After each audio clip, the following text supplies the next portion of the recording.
Welcome back to MVM. I'm Jeremy here with David here to talk to you guys today about a Kickstarter for the game Vinyl from Talonstrike Studios. Super excited because number one, this is a worker placement game, which is my favorite genre, and number two, it's a set collection with a really unique theme about collecting records. Yeah, I've definitely never seen this theme before.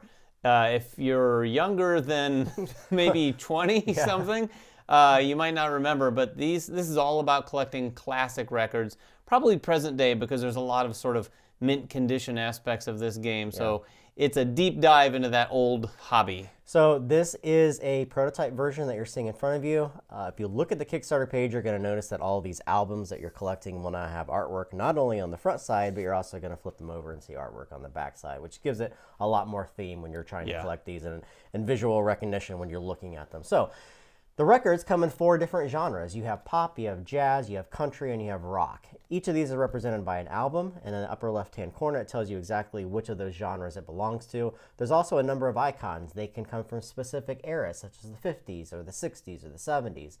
Records can also come in mint condition, and they can also be a limited edition. All these are denoted on the left-hand side.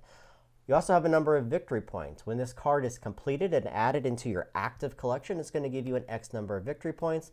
And on the bottom, you're going to see either late or modern decade, and as well as the publisher for that particular record. These publishers are going to give you victory points as well when they're added to your collection. Yeah, you'll see on the board here, it starts with very specific genres in columns, but there's also one of the coolest little components I've seen, a little case that has all these additional records that are going to come out throughout the game and kind of get mixed up on the board. You're going to have a magazine rack. This magazine rack, you're going to be collecting these magazines. These are the fuel in order to collect the specific records. They're going to have not only a genre, but they can also have one of those other 3 icons, the era, the mint, or the limited. You're going to be using these to grab these cards. There are 2 types of these cards. There's just your basic cards, and then there's wilds. Wilds have a genre, but they also can be used for any of those other 3 categories that go into collecting a record. You have the collections. There's 3 different types of record collections that you can build in the game. You have pure collections, which is the same genre across the board, and then you have mixed 1 and mixed 2. Mixed 1 is alternating genres with 1 icon that matches across. You could have all mint or all limited. And then mixed 2 are really hard. These are alternating genres again, but you have to have 2 matching icons across the whole record collection. Yeah, these are point tiles that you're basically going to be racing to grab because they're going to descend in value as they're taken. Yep. Each player is going to start with 2 loyalty cards. These are drafted at the start of the game. Each player is given 3 of them. You're going to pick one, put it face down in front of you, pass the others to your left until you have 2 left over. The last one goes to the bottom of the deck. These are all in-game points that you're trying to collect, and there's a variety of different points for meeting certain objectives within the game. Yeah, these are basically objectives for a variety of different things associated with some of the icons on the cards, but also, as you'll see down here in the lower right-hand corner, there's a genre section. Some of the variability in the game allows you to basically randomly assign all of the 4 different genres to these 4 different letters, A, B, C, and D, which correlate to some of these cards. For instance, this one here will give me 12 points at the end of the game if half of my collection is in the A genre, whatever it may be. Which is jazz in this case, yep.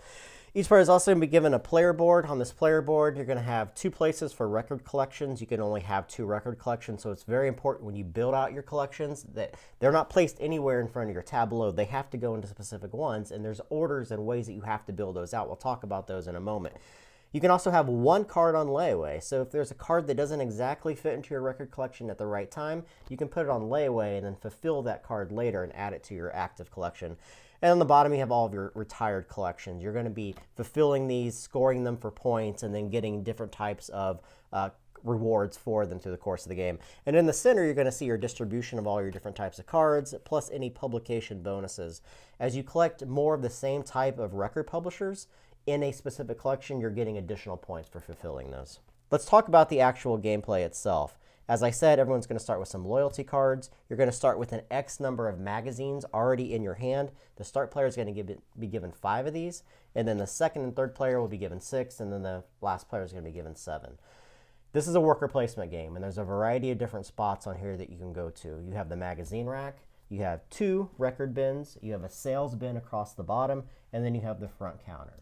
Let's talk first about the record bin because that's the meat Yeah. majority of the game. You're going to notice on each of these different spots that they correlate to two different columns. So if I go to this record bin, it's these two columns. If I go to this record bin, it's these two columns.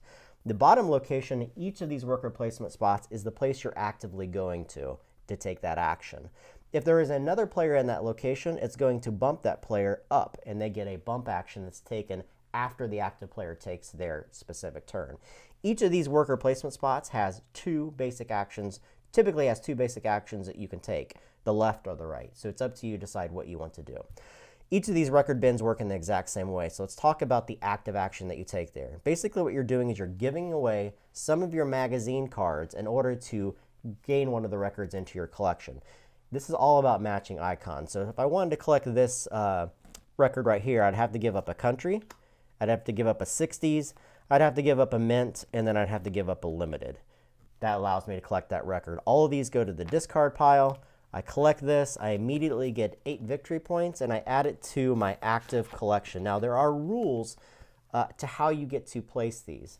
There's pure, and then there's mixed. Right. Pure is when you're going to be collecting all of the same genre, plus one of those icons has to be similar all the way across the entire collection. Mixed is alternating or different genres, and then either one or two matching icons. The mixed two is a tall order for sure. Right.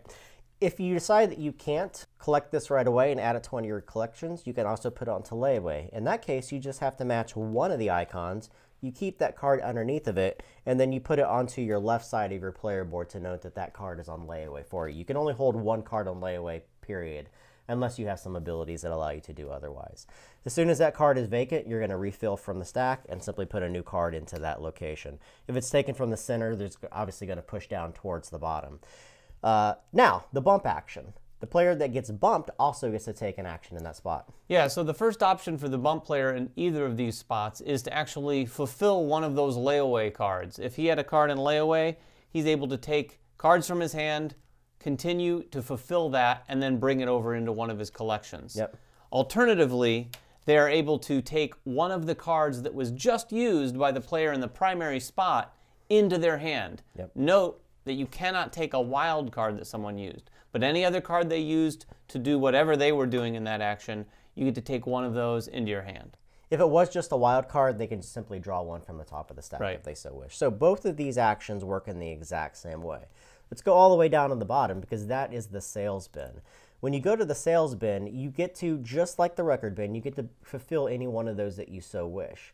Now, this doesn't have a layaway option. It's simply buying the record. However, you do have the ability of spending one less icon. So if I wanted this rock album here, I wouldn't have to pay the 50s. You always still have to pay the main genre type that you're trying to collect. Right, and as the game plays, as records are taken, these cards are going to waterfall down to the sales bin. So generally, the albums that are down here are the ones that have been less desirable throughout the rest of the game. The bump action there is the same as the bump action up here. You get to take the card of the player that they, or one of the cards that they use to do that. Now, when it's your turn, you're allowed to take your worker and basically place them anywhere. The sales bin, you're going to see this icon here. It's the only place in the game where you can't go back to that location. So on my turn, I could go here. If no one's occupied that, I could simply go there again and keep going there. You're not allowed to do that with the sales bin action. Let's talk about the magazine rack. Yeah, the magazine rack is going to hold, like we said, all of the cards you're going to use in order to acquire all of the albums in the game.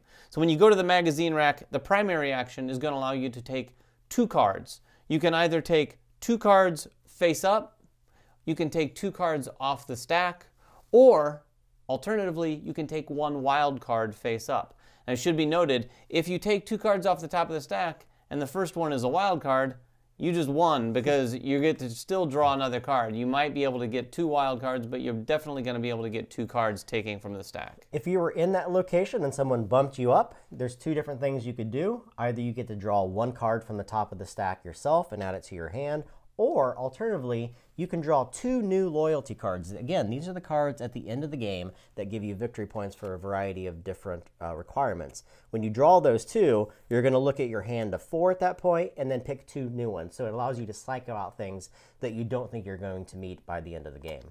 Yeah, it's nice because this and another option lets you do that as well, but it allows you to basically perfect those loyalty cards by the end of the game, hopefully, so that if you're not being able to fulfill one of the objectives that you've had from the very start, you can sort of redirect your efforts.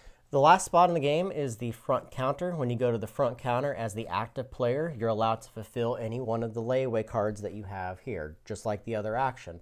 You can also, if you so wish, do a loyalty action. This is the place where you get to, again, draw 2 cards, filter out the loyalty cards that you don't think are going to meet, and get 2 new objectives by the end of the game. And the bump action there, of course, is also to take a card from someone who just bumped you.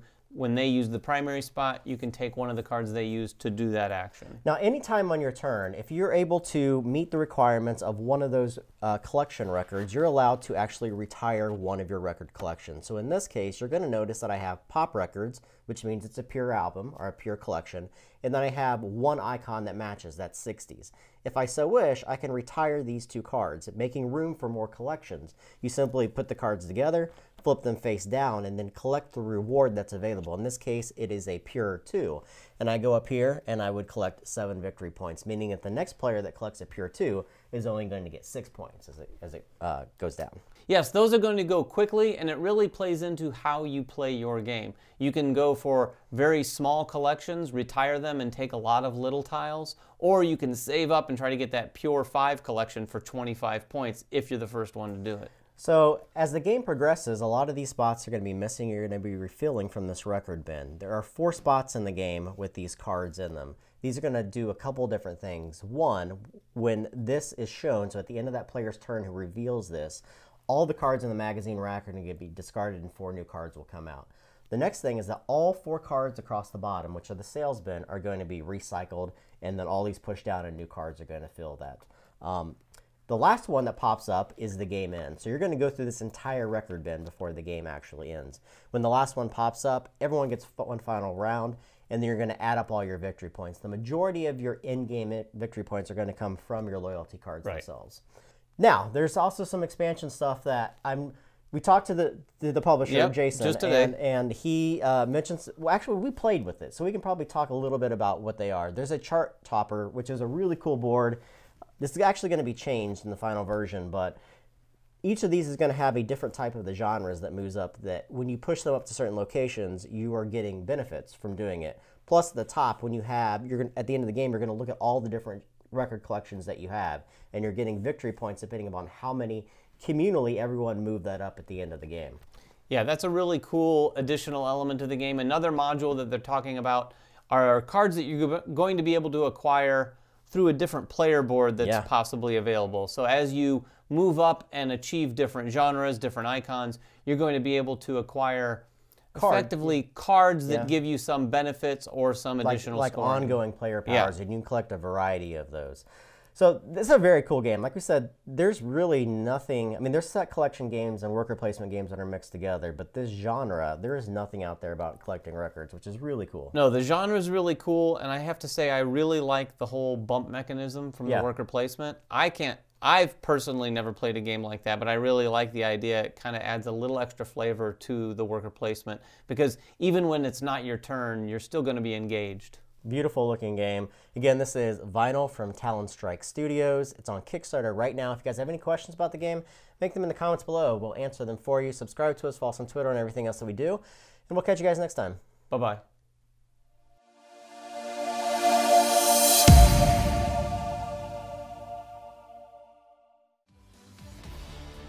Season 2 of Man vs. Meeple is sponsored in part by Cool Stuff Inc. Cool stuff in stock at coolstuffinc.com.